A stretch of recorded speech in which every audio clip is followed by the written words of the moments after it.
Ela é deputada federal, atualmente filiada ao PSOL, Partido do Socialismo e Liberdade. Formada em assistência social, já foi professora, serviço social, ela está me corrigindo aqui, já foi professora, vereadora, deputada estadual, prefeita. Falando em prefeitura, foi a primeira mulher a representar a cidade de São Paulo. Também tornou-se ministra-chefe da Secretaria da Administração Federal no governo Itamar Franco. O programa Memórias do Poder Legislativo de hoje recebe Luísa Erundina. Seja muito bem-vinda, deputada. Obrigada, Silvia. É um prazer voltar à minha casa. Já fui deputada aqui, né, como você mesmo disse. Então, é uma alegria reencontrar os trabalhadores, servidores daquele tempo, os novos. É sempre uma festa para o coração, esses encontros. Aliás, essa festa do coração, preciso falar aqui que ninguém saiba, parou a redação. Chegando aqui, todo mundo de pé. Não fala isso, senão o patrão aí vai achar todo ruim. mundo de pé aqui, mas é admiração pela pessoa, pelo serviço prestado.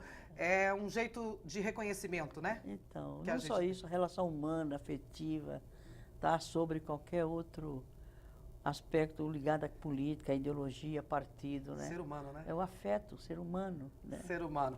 Bom, deputada, vou começar aqui falando sobre a sua vida lá ainda no Nordeste, antes de chegar aqui em São Paulo. Faz tempo. Eu vou falar uma coisa aqui que me surpreendeu. A senhora repetiu a quinta série 2 vezes, é isso mesmo? É, mas não foi por não ter... não foi por ter sido reprovada, não. Conta essa história aí pra gente, Não, como é que foi a naquele infância tempo, lá. o curso primário eram 5 anos, né? E era um curso de muita qualidade, a escola pública, né? E eu tinha um anseio de continuar estudando, que era uma coisa muito forte. Mas, para isso, meu pai teria que ter condições de me mandar para outra cidade, onde tinha um curso ginasial, onde tinha os outros níveis de formação, né?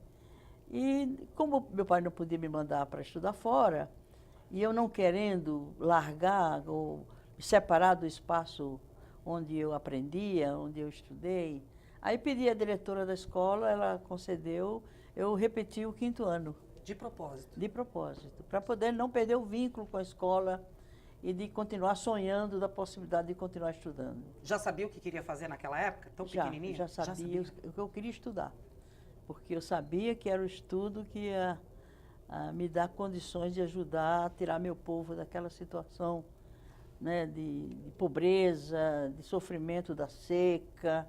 Povo de Uiraúna. Uiraúna, exatamente. Uiraúna, lá na Paraíba. Esse nome, Silvia, vem do nome de um pássaro negro. Chamava-se Uiraúna, o pássaro. Agora, a minha cidadezinha é muito pequenininha, ela teve vários nomes. Teve Canaã primeiro, depois Belém, do Rio do Peixe, e finalmente é Uiraúna. Uiraúna. Aí a senhora estuda lá. Fiz o primário, né? Fez o primário lá. Aí aqui, formou-se em serviço social na universidade. Aí eu migrei dentro do próprio estado. Fui para Patos, onde uma tia minha, irmã da minha mãe, lá na Paraíba, me acolheu na casa dela para eu poder fazer o curso ginasial. Tá. Né? Depois de lá eu fui para Campina Grande, onde minha tia também foi para lá. Em Campina Grande, aí eu fiz o curso colegial à noite e trabalhava durante o dia. E aí suspendi os estudos. Eu não pude fazer faculdade naquele momento, porque significava eu não ter possibilidade de fazer com que minhas irmãs mais novas que eu pudessem chegar pelo menos onde eu tinha chegado. Eu fiquei 9 anos, né, aguardando uma possibilidade de minhas irmãs chegarem até onde eu tinha chegado e de conseguir fazer o curso superior. Eu queria fazer medicina. Isso que eu ia falar, só queria ser médica, né? Mas teria que ir para João Pessoa, eu estava em Campina Grande. Era absolutamente impraticável, porque nessa época eu já estava ajudando a manter minha família, a manter, enfim, minhas irmãs estudando. Então eu interrompi 9 anos, e depois de 9 anos eu já estava na militância política, né? E foi quando a gente trabalhou com a questão rural, os trabalhadores, era a época das ligas camponesas, e tudo isso fez com que eu reorientasse a minha opção, né, para estudar. Aí eu fui fazer serviço social, que era a área mais apropriada para quem estava na militância. Não era uma militância partidária, mas era uma militância política ligada à pastoral da terra, da Igreja Católica, numa época muito complicada, que era a época da ditadura militar, com muitas restrições, lá no Nordeste, muito cerco. Mas antes eu vim para São Paulo para fazer mestrado em Ciências Sociais. Teve uma visita sua aqui em São Paulo, né? Vamos falar que foi uma visita, que não veio para ficar. Não, era uma visita onde eu estudei com bolsa da CAPES, fiz 2 anos de mestrado na Faculdade de Sociologia e Política de São Paulo, que é a primeira, inclusive, faculdade de Ciências Sociais do Brasil. Isso em que né? ano? E fiz tese, apresentei tese, 68 e 69. 68 ou 69? Quando foi em 70, eu voltei, já tendo defendido tese, para lecionar na Universidade Federal da Paraíba, que não tinha ainda pessoas com pós-graduação em Ciências Sociais. Aí eu fui impedida de entrar na universidade, né, por veto do comando militar da região lá.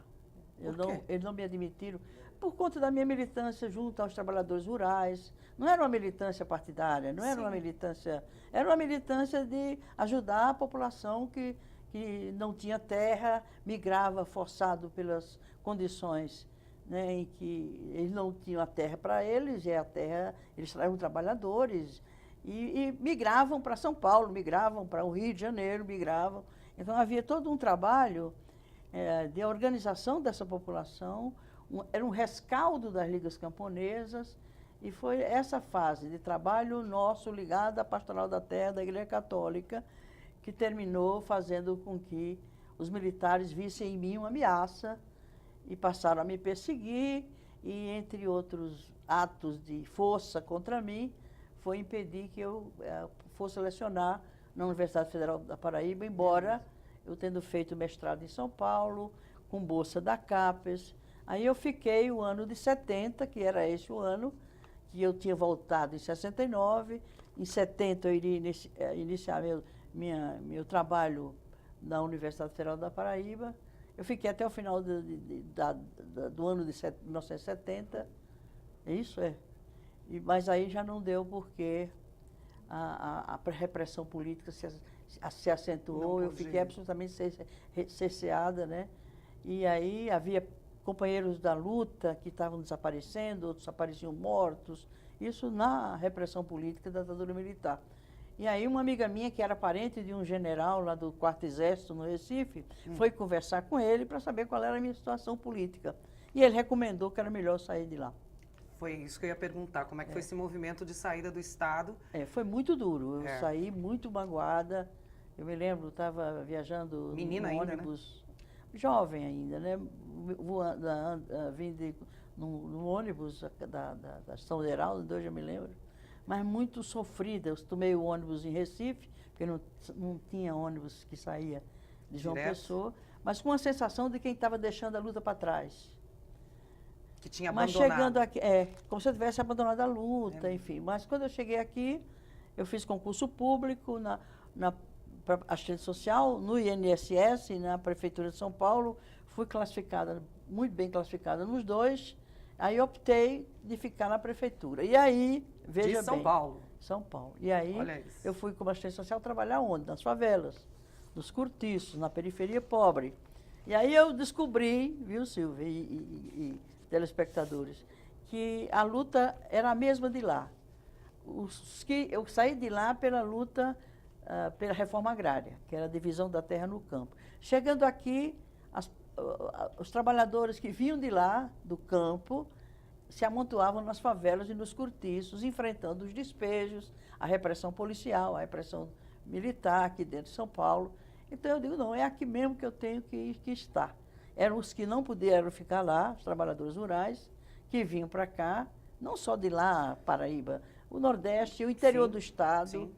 E aí eu fui trabalhar como assistente social na periferia da cidade. Aí, de novo, veio a repressão política sobre mim. Porque, na época, a Secretaria, na época de Promoção Social, de Bem-Estar Social, era dirigida, tinha como secretário um ex-militar da reserva. Inclusive, uma pessoa que havia participado da repressão política, era um homem truculento, que teria sido um dos que praticaram torturas, enfim. E houve uma perseguição muito forte contra nós, assistentes sociais e outros profissionais da área social, que trabalhávamos com a população das favelas, dos cortiços, da periferia pobre. E era de lá onde vinham as demandas e as pressões por direitos sociais, por serviços sociais, né? Por por atendimento às suas necessidades de moradia, um trabalho muito forte nas favelas, né, pelo direito à moradia, contra os despejos, pela urbanização das favelas. Portanto, eu me senti em casa, né, tendo feito uma brecha na história, uma brecha não, uma dobra na história, trazendo daquele tempo para cá, e nesse tempo a cá era exatamente o tempo de resistência, de luta contra a ditadura e de luta pela redemocratização do país, pelos direitos sociais e a luta do povo por aquilo que é de direito deles e que nem sempre é garantido, é assegurado. É essa a minha trajetória. Da chegada até aqui. Mas é só o início da trajetória, né, deputada? É só o início, Sim. Porque daí abriu um mundo. Porque aí eu fui para a militância sindical. Isso. Né, Associação Profissional dos Assistentes Sociais de São Paulo, e aí se ampliou um trabalho, né, de organização política da categoria no plano nacional. Porque os assistentes sociais também estavam na retranca. Isso a gente já está o quê? No finalzinho dos anos 70? Final de 70, 77, 78. Por aí, tá. Né? Então, com a repressão política, a associação que já existia estava há 7 anos desativada por repressão da ditadura. Aí nós reativamos essa entidade, eu passei a dirigir a entidade e a construir de novo uma organização de luta e de representação da categoria dos trabalhadores sociais, que são os assistentes sociais, as assistentes sociais, e passamos a ajudar outros estados a criarem suas associações profissionais, depois seus sindicatos. Então, nós trabalhamos na organização política da categoria dos assistentes sociais, não só no plano do Estado de São Paulo, mas no plano nacional. Mas não e era foi daí afiliada que eu... a nenhum partido? Não, até aí não. Sempre trabalhando em trabalhos no sociais, social, serviços sociais. Mas com um componente político claro. Nós estávamos dizendo de que lado nós estávamos. Oposição. Né, do lado do povo, contra a ditadura militar, né, por liberdades, por democracia, na divisão da terra no campo, a divisão da terra na cidade, né, a cidadania para todos, contra a perseguição política. A senhora é tipo da mulher que põe a mão na massa, né? Porque a Sim, gente ouvindo com relatos certeza. aí de pessoas, Heliópolis, se não me engano. Heliotrópico. A senhora batendo cimento, junto com a galera lá da favela, que todo mundo conta. Heliópolis. A senhora botava a mão na massa mesmo, né? Não, nós estávamos com o povo junto, né? E o assistente social tem que ser assim. O assistente social de gabinete deixa muito a desejar. O assistente social tem que estar junto do povo, ajudando o povo a tomar consciência dos seus direitos, a se organizar na defesa desses direitos e protagonizar as mudanças. E as mudanças, quem precisa mudança e quer mudança e pode construir força para mudar a realidade é o povo consciente, organizado, politizado, educado, valorizado, respeitado, reconhecido, tendo vez, né, com uma presença muito forte de mulheres. Né. 1980 chegando aí, a gente tem também o nascimento de um partido. Exatamente, Partido dos Trabalhadores, finalzinho aí dos anos 70, começo dos anos 80. 80 era a exato. MDB, né? Era até esqueci o outro. Era a MDB e o... Arena. Isso, Arena. Era o bipartidarismo, né? Isso, era lá o OCA, daí começa a nascer aí um movimento... Que eram 2 partidos da ordem, não é que fosse uma situação e outra oposição. É evidente que o PMDB acolhia aquelas pessoas que foram perseguidas pela ditadura. Por isso que o PMDB é uma frente. Ela veio acolhendo todos aqueles que ofereciam alguma resistência à ditadura, que durou muito. 21 anos, muitos anos de ditadura. E uma ditadura muito pesada, muito truculenta, muito desrespeitosa dos direitos humanos. Enfim, e essa luta nos formou politicamente, e aí veio, né, no final de 79, a nossa associação profissional liderou, né, um congresso que houve de assistentes sociais. Nós tomamos a direção do congresso. Quando eu faço nós, eram as entidades que estavam na luta de organização política da categoria. E foi naquele congresso que eu conheci o Lula. O Lula foi para o ato de encerramento do congresso. Era um congresso de uma semana. Né? E ele tinha denunciado no estádio da Vila Euclides que na greve de 78 a Volkswagen havia contratado, acho que 200 assistentes sociais para trabalhar os trabalhadores para saírem da greve e furarem a greve. E ele denunciou isso num dos discursos dele na Vila Euclides, numa das plenárias da greve de 78. E se queixava que esses profissionais eram os assistentes sociais. E na época nós o trouxemos para o encerramento, ele era uma liderança sindical que estava caçada pela ditadura, mas o convidamos, bem como os representantes da luta pela anistia, da luta contra a caristia, que era a luta de resistência e de reorganização da cidadania no sentido da redemocratização do país e da luta por direitos sociais, né? E naquele momento nós estávamos dirigindo o ato de encerramento, porque havíamos tomado a direção do Congresso, destituímos no segundo dia do Congresso a comissão de honra, que eram os militares, era o prefeito da época, o prefeito biônico, o governador biônico, o ministro do Trabalho que havia cassado, né, a diretoria do Sindicato de São Bernardo. Enfim, era uma medição de forças. Então, nós instituímos uma nova comissão de honra.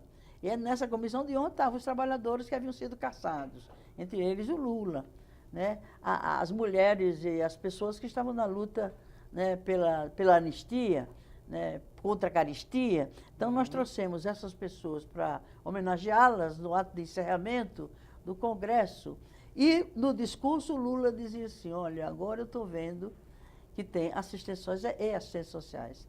Tem assistentes sociais que estão do lado do patrão e tem assistentes sociais que estão do lado dos trabalhadores. Portanto, eu estou aqui, né, testemunhando que essa categoria, pelo menos parte dela, né, não é daqueles que se foi contratado para furar greve, mas são trabalhadores que estão do lado do povo. Esse discurso do Lula tem, inclusive, numa publicação de um livro meu, em que eu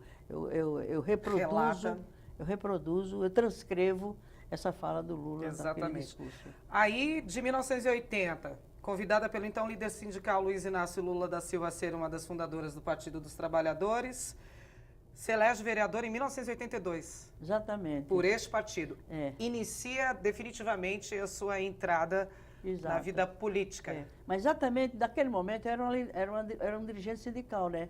Eu era presidente da Associação Profissional e também de um órgão nacional de organização Sim. política da categoria de assistentes sociais. E foi na condição de dirigente sindical que o Lula me convidou para fundar um partido, o Partido dos Trabalhadores. E dizendo assim, olha, ele mandou um recado para mim, né, por um assistente social, que foi com ele naquele ato de encerramento do Congresso. Então, o recado para mim foi assim: se eu não tivesse nenhuma filiação a partido político da clandestinidade, porque naquele tempo só tinha PMDB, né, e Arena, e que se eu não tivesse vinculação nenhuma a grupos clandestinos, que havia muitos grupos clandestinos, que ele me convidava para fundar um partido político, que era o Partido dos Trabalhadores. Aí eu me engajei nessa, e a partir de então a gente passou a construir um novo espaço de militância política, que foi o Partido dos Trabalhadores. E era como que um complemento, Silvia, da militância sindical.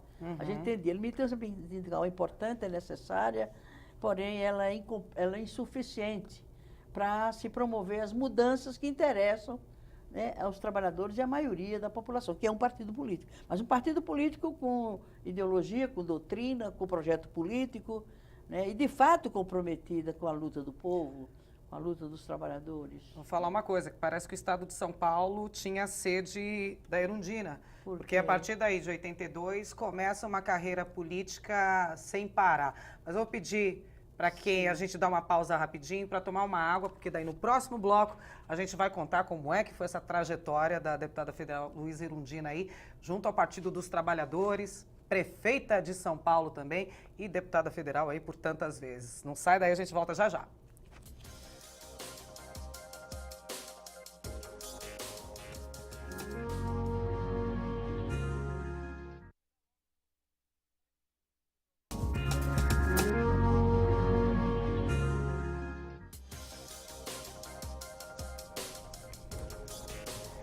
Estamos de volta com o programa Memórias do Poder Legislativo, um programa produzido e idealizado pela Associação dos Parlamentares do Estado de São Paulo e que toda semana traz um parlamentar para contar a história da política de São Paulo e também do país.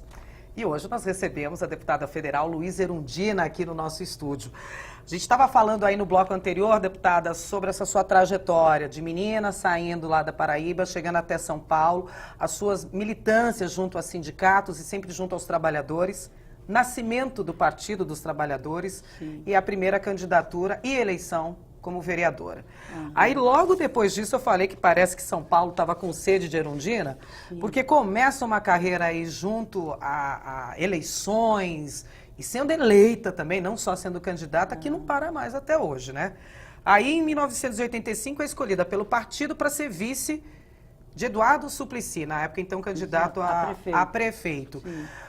Como é que foi essa convivência, como é que foi essa entrada no PT, já sai de vereadora para vice e aí não para mais? Então, era um momento, Silvia, de muita participação popular, né?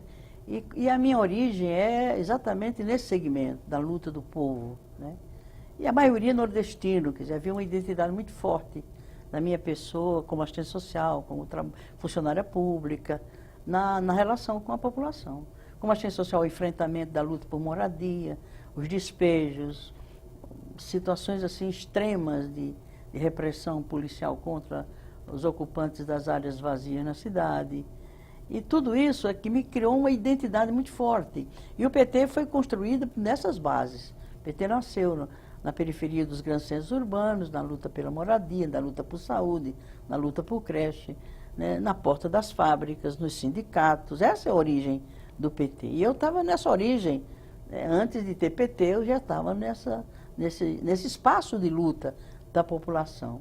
E então, por conta desse meu vínculo com as bases populares, é que o partido decidia as coisas muito ouvindo as bases, nos núcleos, né, de moradia, os núcleos de local de trabalho, os núcleos por categoria profissional. As decisões mais importantes do partido passavam por essas instâncias de base. E como eu tinha um vínculo muito forte nessas bases, em geral eu emergia como uma lembrança, um nome, para vir assumir determinadas tarefas e responsabilidades do partido. Primeiro, foi como vereadora, né? Fui bem votada, fui líder da bancada, e uma bancadinha de 5 vereadores, a primeira bancada do PT na Câmara, discreto, e a primeira bancada parlamentar do Partido dos Trabalhadores. E em 85, essa base queria que eu saísse candidata a prefeita. Mas o Suplicy tinha muito mais apelo, tinha muito mais condições. E aí houve um acordo que eu ficasse, não um acordo pessoal comigo, porque essas tarefas todas, viu, Silvia, não foram uma decisão minha, não eram projetos pessoais que eu ia lá disputar, não era. Era que vinha na emergência de uma militância muito, muito ligada às bases populares.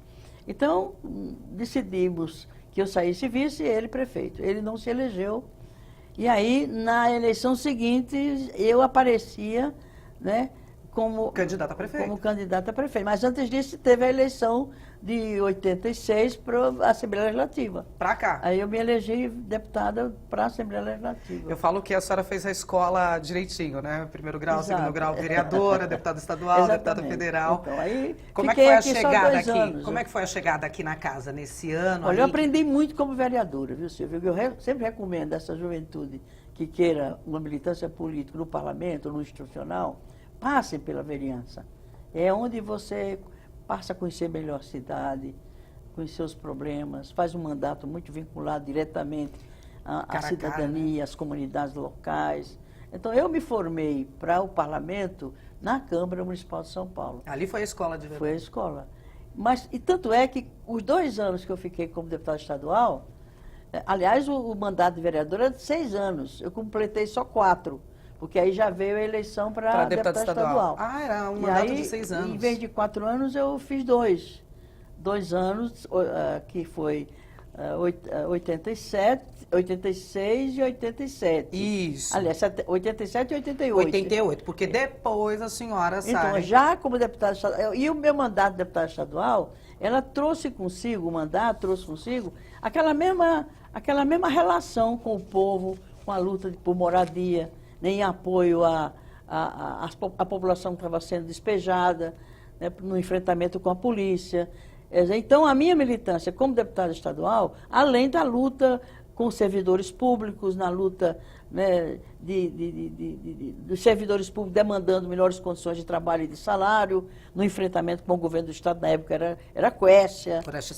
Então, tivemos uma atuação muito forte. Eu era líder da bancada aqui também, na Assembleia Legislativa, éramos 9 deputados na época do PT, eu era líder da bancada, e foi uma experiência muito rica, mas trazendo consigo muito aquilo que eu fazia como vereadora.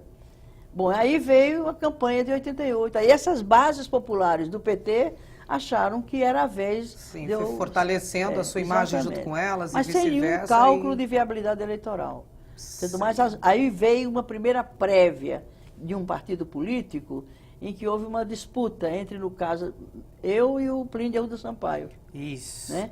E daquela disputa interna, uma prévia, uma preliminar. Ou né? a senhora ou ele, para ser candidata a prefeito. E o partido fez dezenas de debates, eu e o Plínio, nas bases do partido. E eu e o Plínio fomos, inclusive, para a televisão, como pré-candidatos do Partido dos Trabalhadores, discutir a disputa no âmbito do PT. E aí as bases deram vitória a mim nessa prévia.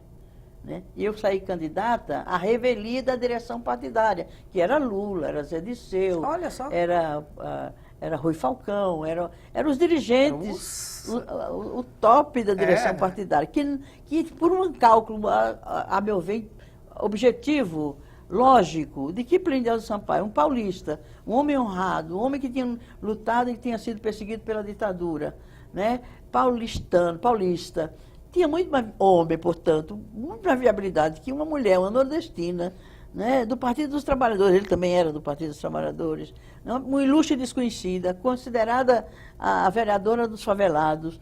Então, não era uma biografia que prometesse muita viabilidade eleitoral no eleitorado do paulistano, como era pior ainda naquela época, provavelmente, do que hoje. Né? E só que aí deu uma zebra, eu ganho, e aí a direção partidária ficou desgostosa por isso, e aí eu tive muita dificuldade da relação entre o governo e o Partido dos Trabalhadores desde então. Mas não só por isso. Primeiro, eu não era a candidata da direção partidária, eu era a candidata das bases. Não era a escolhida. Por outro lado, era a primeira experiência de gestão de uma cidade do porte de São Paulo. Uma cidade num porte de país.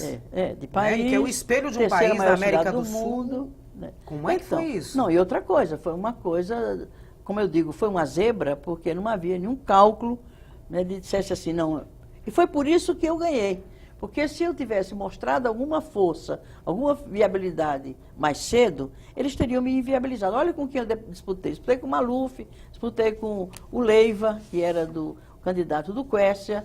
Isso. Portanto, com o Serra. Serra, exatamente. Portanto, então eu ganhei dos 3. Mas assim, de surpresa, foi no dia da eleição que eu ganhei a eleição. Que veio o resultado. Não mas esperava. Aí sim, e o partido não tinha acúmulo, não tinha experiência anterior de gestão, né, não tinha. Nós tivemos que construir tudo, mas aí eu tive a felicidade de ter uma equipe de secretários que era padrão ministerial, nem todo governante, acho que nenhum presidente da República teve um ministério do porte do meu secretariado. Paulo Freire, Malheira Chauí, Paul Singer, Eduardo Jorge, Malheira Chauí, enfim, Hermínia Maricato. Se você quiser, o programa é curto, não dá para dizer. Era a casta da... e assim, pessoas muito... e pessoas assim, muito comprometidas, vestiram a camisa, sabiam da dificuldade, que desafio era aquele. E cada um que integrou essa equipe era como se fosse a própria prefeita. Portanto, e havia um compromisso unitário daquela equipe para enfrentar todo o preconceito, a discriminação, a má vontade, a perseguição que eu enfrentei dos empresários que não compareciam para as licitações que a gente precisava fazer. Encontramos a cidade arrebentada, com dívida, depois do Jânio, né? Eu sucedi o Jânio Quadros. Então, nesse sentido, foi um desafio enorme. Nós só superamos aquele desafio porque tínhamos aquela equipe. Senão não Veja teria bem, sido eu possível. tinha minoria na Câmara, Silvia. Eu governei 4 anos com minoria na Câmara. Porque para eu ter maioria, tinha que ter comprado vereador. E para comprar vereador, a direita faz melhor. A direita já compra vereador, já compra parlamentar, desde que já está no poder, desde Cabral. Então, de repente, você se vê com alguém que tem outros compromissos à frente do governo e que não estava afim de fazer, de manter aquela prática promíscua entre os poderes. Isso fez com que eu governasse 4 anos com minoria. Mas a minha sorte, eu só consegui realizar aquilo que nós realizamos, na saúde, na educação, na cultura, no transporte, etc., etc., Na habitação. pelo apoio popular. Porque, veja bem, a governabilidade não é a governabilidade só a partir do Congresso ou do Legislativo, enfim. Os poderes, dos 3 poderes. Além disso, quer dizer, se você não tem maioria no Congresso ou no Legislativo, você tem que procurar ter, mas dependendo de que moeda você tem que pagar, não vale a pena, porque você compromete o teu projeto original. E eu banquei isso, digo, não, nós não vamos ceder. E governamos com o quê? Com o apoio popular. Houve uma vez que a Câmara queria caçar meu mandato, né, a população, né, ficou na frente fez um acampamento na frente da Câmara Municipal, ficou 4 dias e 4 noites, numa época de muito frio, de muita chuva, e arrancaram o voto da maioria da Câmara contrário a essa minha cassação que estava sendo pedida pelo Tribunal de Contas do município, que era um aparelho político contra nós, contra meu governo, contra a esquerda, contra tudo que não fosse aqueles que sempre tiveram o poder em São Paulo. Né? Bom, contra tudo, contra todos. É. A senhora teve aqui a prática de mutirão, Sim, descontinuada. Trouxe a Fórmula 1 de volta? trouxe a Fórmula 1 Que de volta estava pro lá no Rio de Brasil. Janeiro. Não, e não só isso. Estava lá no o Rio de Janeiro e Brasil abandonada. Não é só, porque tinha tido um acidente muito grave num dos eventos da Fórmula 1, Isso. né? E ficou paraplégico Um dos pilotos. um dos pilotos, e o Brasil ia ficar retirado da agenda da Federação Internacional de Automobilismo. E aí eu disputei com 7 países para poder manter no Brasil o Grande Prêmio de Fórmula 1. Que está até e hoje. aí, em 4 anos, eu tive que recuperar o Autódromo de Interlagos, que estava ultrapassado, estava inadequado às novas normas do automobilismo mundial. Eu tive que fazer isso às pressas, com perseguição de vereador que havia sido secretário de esporte e enciumado que a gente tinha conseguido aquele feito, com a ajuda de Piero Ganse, é bom dizer isso. Ele era o representante do Brasil na FIA e confiou no governo, veio junto, ajudar naquele esforço junto às empresas de construção para que pudessem recuperar o autódromo, né, fazendo um acordo com a prefeitura, e trouxemos, está aí, é bom para a cidade. Lamentavelmente, o prefeito eleito está querendo vender o Autódromo de Interlagos, vendeu o AMB, vendeu o Sambódromo, que também foi do nosso governo. Isso que eu ia falar. Aliás, falando em Sambódromo, também... Foi nosso governo, o Autódromo. Se o carnaval saiu das ruas ali, saiu. Da Avenida Que Tiradentes, era para um ir... tormento cada carnaval. vez que tinha. E custo, né? Montar aquelas arquibancadas lá, a cada... Provisórias, né? Provisórias. Isso tinha um custo. E desconfortável. E exatamente o Carnaval São Paulo passou exatamente a crescer, a se expressar e a ser uma referência a partir do Sambódromo. E as escolas de samba, os carnavalescos, ficaram muito felizes com aquela conquista. Era na Avenida Tiradentes antes, o carnaval? Era na Avenida Tiradentes. Só para quem está em casa, a moçada que não lembra dessa época, que eu acho que não deve se lembrar, o carnaval antes era na Avenida Tiradentes ali. Era. Então tinha que ter toda uma estrutura para atender milhares de pessoas, carros alegóricos, tudo. E nós não tínhamos ainda um sambódromo, que daí também foi construído na sua gestão, foi feito na sua gestão lá. Exatamente, no AMB. Que coisa. E a sociedade precisa preservar essas conquistas. Elas não são nossas, são do povo. E Biblioteca Mário de Andrade, o que a senhora tem a ver com isso? Nós recuperamos a biblioteca. Estava com o seu acervo absolutamente obsoleto. É a principal do país depois da do Rio. E riscos, a Biblioteca Nacional. E riscos de deterioração do acervo. Nós compramos $5 milhões de livros.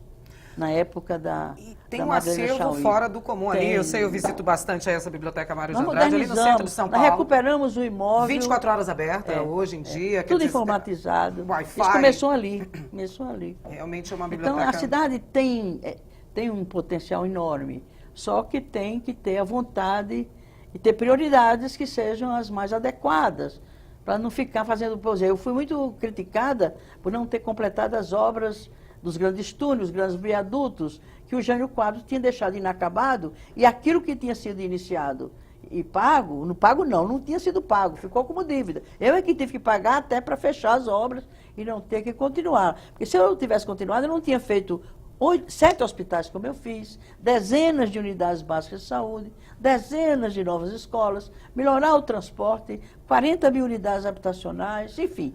Isso que nós deixamos positivamente reconhecido hoje, naqueles 4 anos de governo, se deveu a uma excelente equipe e se deveu a um momento do país onde havia, né, muita vontade da sociedade participar, que as coisas dessem certo, havia um clima de otimismo, embora havia crise, havia desemprego, havia inflação de 80% ao mês. A gente ia comprar as coisas na segunda, na terça, já não sabia Já não quanto tinha custava, mais, tinha que né? comprar logo, senão, A moeda né, fraquíssima.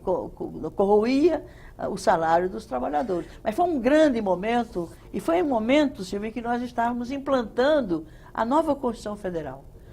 E aí veio a Constituição Estadual, que se fez logo em seguida, a Lei Orgânica do Município, que foi uma decorrência do processo constituinte federal e se renovou, se reconstruiu o marco institucional do país, que é o que existe até hoje, que lamentavelmente está sob ameaça com esse golpe, com essa, né, as dificuldades que estamos enfrentando hoje, do ponto de vista político, do ponto de vista social, do ponto de vista institucional. E econômico também. Econômico também. Ministra da Administração Federal, a senhora deixa a Prefeitura de São Paulo para fazer o quê? Não, eu concluí Tinha o reeleição na mandato. época? Não, não tinha. Não tinha reeleição Então, por na isso, eu época. só ganhei, primeiro que era um turno só. E eu só ganhei porque no dia da eleição eu estava em terceiro lugar. Porque se tivesse segundo turno, eles teriam impedido que eu ganhasse. Como é hoje, né? A sorte que foi uma surpresa de uma hora para outra. Virou o jogo no dia da eleição. Senão, eu não teria chegado lá. Eu tenho muita Não teria clareza, conquistado a muita prefeitura. consciência disso. Então, terminado meu mandato, estava começando o governo do Itamar Franco, né? E o Itamar Franco me mandou um recado me convidando. Eu acabava de sair da prefeitura e ter passado no governo da cidade, né, com resultado positivo, reconhecido. Ele entendia que eu teria uma experiência que ajudaria o país num momento crítico da vida institucional também, com a cassação Sim. do presidente Collor, né? Ele Só era fez parte vice-presidente. ali. Então, e o PT Impeachment. não quis. O PT ajudou a tirar o Collor, mas não ajudou a governar o país e impediu que nós fôssemos ajudar o governo de Itamar Franco. E eu, pessoalmente, entendendo que eu, com a experiência que eu tinha acumulado, né, com os riscos que nós passávamos, né, com o trauma de um impeachment do presidente, né, o Itamar Franco era um homem sem partido na época, com todas as dificuldades que ele tinha, com um Congresso que era aquele que, de uma certa forma, inviabilizou o governo Collor também. Então, eu entendi, não, se nós contribuímos, e eu era prefeito e ajudei no afastamento do Collor, nós tínhamos a obrigação de ajudar o país. Não era ajudar o Itamar, era ajudar o país. Aí eu rompi com o PT ali. E aí foi a primeira uma ruptura muito dolorosa. Eu fui julgada diante das câmeras de televisão, num tribunal público, porque eu tinha desobedecido ao partido de aceitar o convite do Itamar, quando a gente sabia que o PT não quis ir ajudar o Itamar, no governo do Itamar, porque estava fazendo um cálculo eleitoral para a próxima eleição. Ele queria garantir que se o Lula perdeu, o PT ajudou a tirar o Collor, perdeu para o Collor, e a próxima vai dar o Lula, mas ainda faltava 2 anos e meio para isso acontecer. Então, era um cálculo meramente eleitoral, oportunista. Não pensou no país. Pensou na próxima eleição, que seria uma próxima eleição do Lula, que também não veio, né? Não conseguiu, só conseguiu depois. Então, são essas coisas, Silvia, que estão na história, para que a história julgue, né, quem estava mesmo do lado da democracia, quem estava mesmo do lado do povo, e quem de fato estava no jogo rebaixado da política eleitoreira. Depois de 17 anos, então, de Partido dos Trabalhadores, o rompimento com o PT e a ida para o PSB, que depois vem parar aqui no PSOL. Mas isso a senhora conta daqui a pouquinho no próximo bloco. Pausa e a gente volta já já.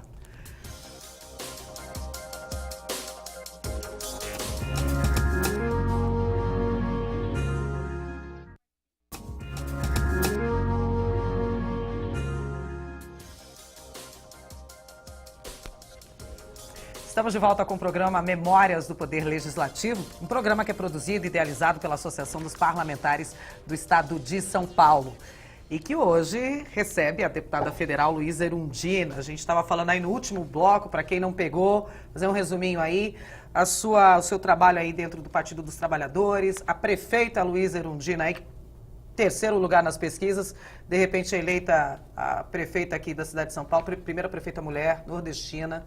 Enfim, e aí o rompimento com o Partido dos Trabalhadores, quando a senhora estava lá em Brasília aí já era Itamar Franco, depois enfim. daquele tempo, até voltei para o PT.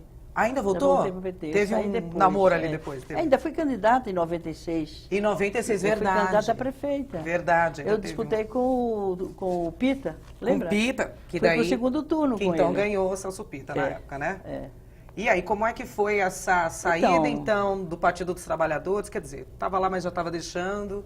Então, foi naquele momento em que eu já estava, de uma certa forma, desconfortável no partido, né? Primeiro, o partido não ajudou no governo, né? não reconheceu o governo como sendo uma conquista importante.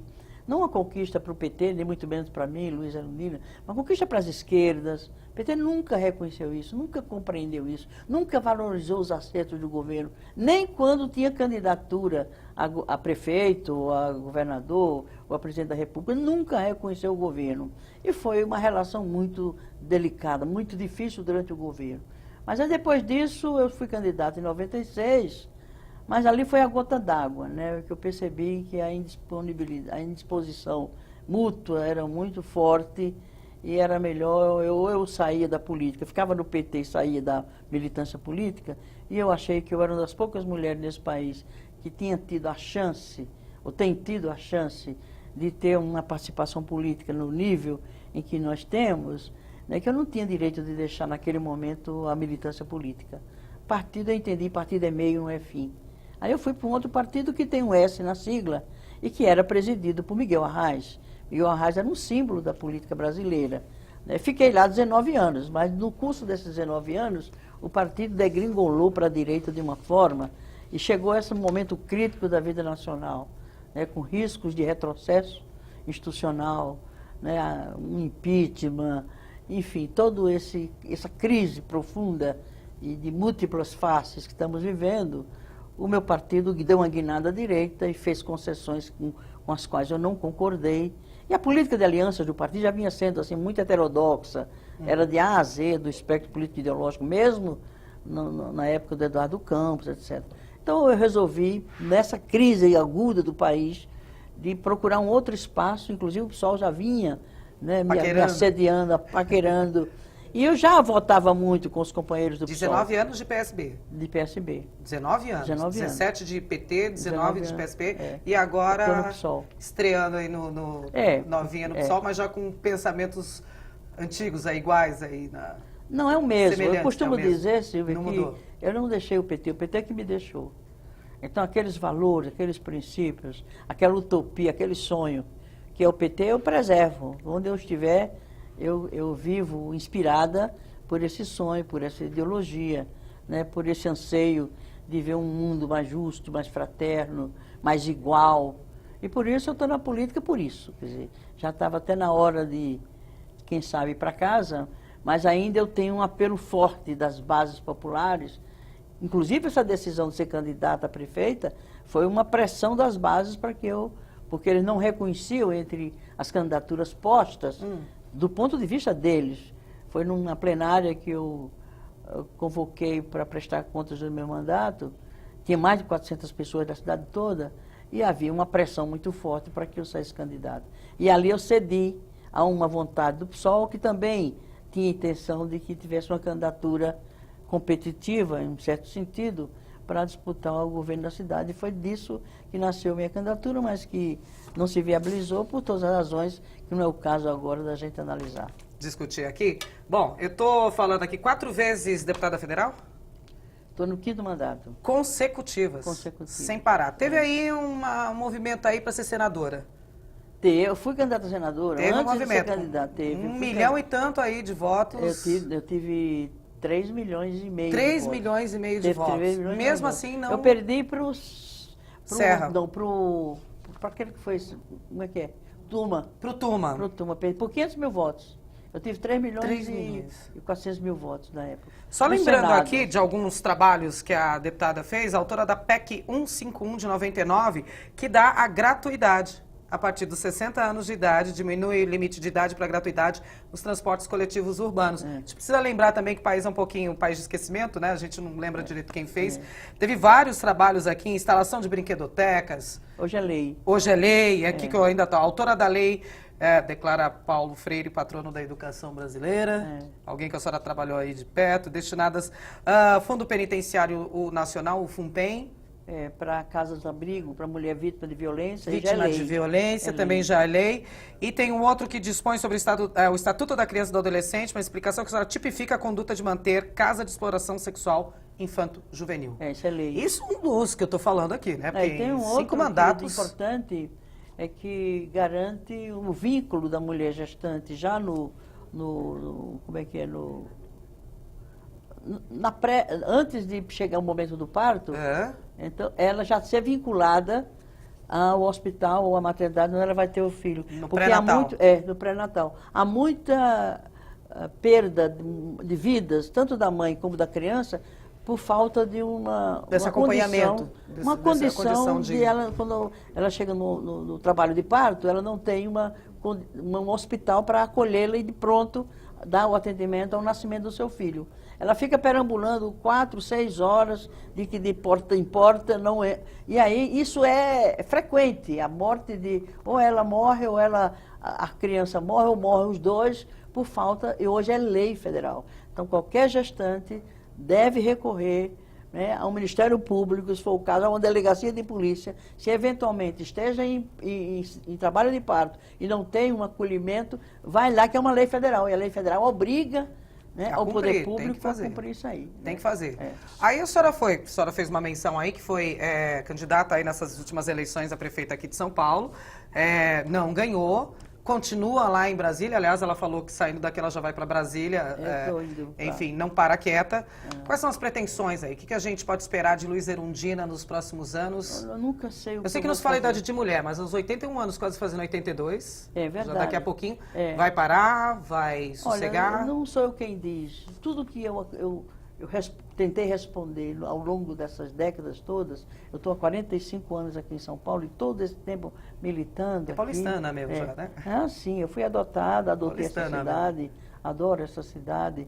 Então, isso se deveu à minha militância política social, a relação com o povo. Então, os projetos que eu assumo nunca são desejo pessoal, nunca é uma disputa pessoal minha. Ela vem sempre no bojo, né, de uma participação muito forte no trabalho com as mulheres, né, com a população mais pobre, com a população da periferia, com os idosos, enfim, com os negros, com quem é minoria e tem os seus direitos, né, desrespeitados, violados numa sociedade machista, patriarcal, injusta, desigual.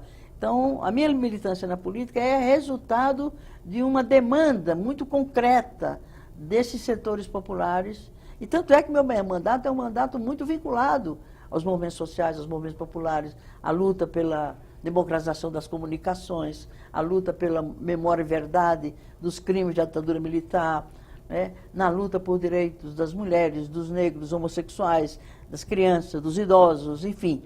Eu sempre disse assim, meu mandato é um mandato das causas impossíveis. Mas é isso que me move, é isso que me mantém jovem, apesar da idade, é isso que justifica, né, ainda a minha vontade de dar minha contribuição modesta, né, para que a gente consiga sair desse atoleiro num momento tão crítico, tão grave da vida nacional, e junto com as companheiras, junto com os trabalhadores, junto com os idosos, junto com aqueles que acreditam que a política muda. Não há outra ferramenta, outro instrumento mais eficaz para mudar a realidade. Não é mudar o Brasil, é mudar o mundo. É uma visão da política como sendo exatamente o instrumento da cidadania para você mudar a realidade. Vou falar política se discute sim. Sim, exatamente. Não se discute política, religião não se discute sim. Não só escola sem partido, que história é essa? Querem alienar ou fazer o discurso único de quem tem poder? Não é por aí. É a democracia no sentido pleno do termo. Custou muito caro essa democracia nossa, incipiente, imperfeita, ainda não consolidada. E não vamos aceitar qualquer risco de retrocesso contra uma conquista preciosa. Valeu vidas humanas, valeu liberdades, valeu exílios, valeu dor, que ainda hoje está sangrando, muita dor daqueles que desapareceram na época da ditadura e não se sabe nem onde estão os ossos para os pais, as mães poderem ir lá acender uma vela, fazer uma oração. Isso não, o Brasil deve isso a esse segmento da nossa sociedade, e isso é fruto da luta dos que fazem política. Política com P grande, política como opção de vida, política como realização pessoal e humana, não só sua, porque a política, como dizia Hannah Arendt, é uma ação de sujeitos coletivos. Então, a política nos junta, a política nos move, a política nos mobiliza, a política nos dá alegria, nos dá esperança, nos dá elan, nos dá a vontade de que as coisas aconteçam e as coisas ruins se resolvam. Talvez por isso essa inquietude que tem dentro da Erundina fez, em 22 de janeiro de 2016, a senhora lançar em Porto Alegre, no Fórum Social Temático, o Raiz, que vai ser um partido político? Veja, os modelos de partido que existem hoje, mesmo no campo da esquerda, são formatos e modelos, a meu ver, superados. E no mundo todo estão se buscando novas formas de organização partidária, como na Espanha, com o Podemos, né, como na Síria, né, o Syriza na Síria, na Itália, em Portugal e outros países do mundo, estão emergindo novas formas de organização partidária, mais democrática, mais de baixo para cima, né, usando muitas redes sociais. Então é um outro tempo, é uma outra forma de organizar-se politicamente, de militar politicamente. E no Brasil está emergindo esse embrião, está muito embrionário ainda. Mas não temos pressa, a ideia não é já ter o partido pronto e já disputando eleições, não é por aí. É ir gestando a partir de uma outra inspiração. Movimentando. Exatamente. E gestando a partir de outros pressupostos, de outra ética, de outra filosofia, inspirada no Ubuntu dos africanos, do Teco-Porã dos indígenas, enfim, que são inspirações ético-filosóficas que estão na raiz dessa raiz. Né? Essa busca de conceber o mundo, as relações humanas, né? Os direitos sociais e o ecossocialismo, isso combinando, né, com essa visão, né, civilizatória da origem da civilização brasileira, mas ao mesmo tempo se inspirando no ecossocialismo, que é a proposta socialista atualizada aos novos tempos na defesa da terra, como um ente vivo, como um sujeito de direitos, que está sendo violado os direitos da terra em detrimento da própria humanidade. Deputada, então, que bom que a senhora não se tornou médica. Por quê? Que bom que a senhora não se tornou médica. O nosso tempo acabou aqui. Infelizmente, isso daqui daria um programa facilmente aí de 2 horas. Eu agradeço imensamente a sua presença aqui e muito mais, a sua colaboração aí num pedaço aí da história para a gente entender. Todos, a Tonico Ramos, que ficou insistindo que eu fiquei dentro do tempo, não porque não era por desconsideração, era por falta mesmo de agenda. Muita coisa para fazer. Mas foi uma alegria rever vocês todos. Alegria nossa. Né, vir aqui para esse programa. E realmente eu amo muito aquilo que eu faço.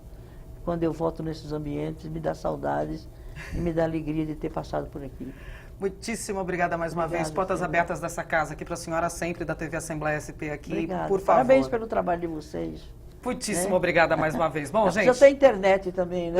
Já tem, exatamente. Daqui a pouquinho esse programa já sobe para a internet aí, onde todo mundo vai poder assistir, revisar. Exato. Enfim, é o mundo aí das mídias aí que também nos ajuda bastante. Bom, gente, o programa Memórias do Poder Legislativo fica por aqui. A todos vocês, meu muitíssimo obrigada pela audiência e companhia de todos. Até o nosso próximo encontro. Tchau!